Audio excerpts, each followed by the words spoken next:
This method can help answer key questions about phosphor-transfer enzymes, including enzyme substrate specificity and reaction kinetics.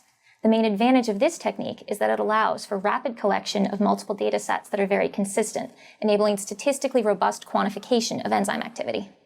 Visual demonstration of this method is critical because spotting the reactions onto the TLC plates and quantifying the radioactive species in the reactions is much easier to demonstrate than to explain. In addition to Astha, demonstrating the procedure will be Poudel, another graduate student from my laboratory. Begin this protocol with inducible overexpression of a histidine-tagged protein as described in the text protocol.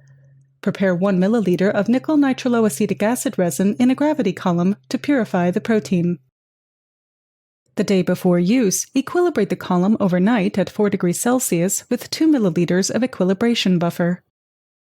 The following day, bring the column from 4 degrees Celsius to room temperature prior to loading the clarified lysate and let it stand for approximately 2 to 3 hours. Then, resuspend the pellet in the lysis buffer. Sonicate the cells on ice for 10 × 10-second intervals, pausing 30 seconds between pulses.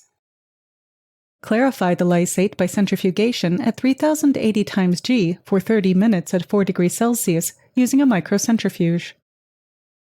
Prepare the clarified lysate with equal volumes of lysis buffer, then apply the prepped clarified lysate to the column and collect the flow-through. Reapply the clarified lysate flow-through to the column and collect the secondary flow-through. Then, wash the column with 5 milliliters of wash buffer 1 and collect the flow-through.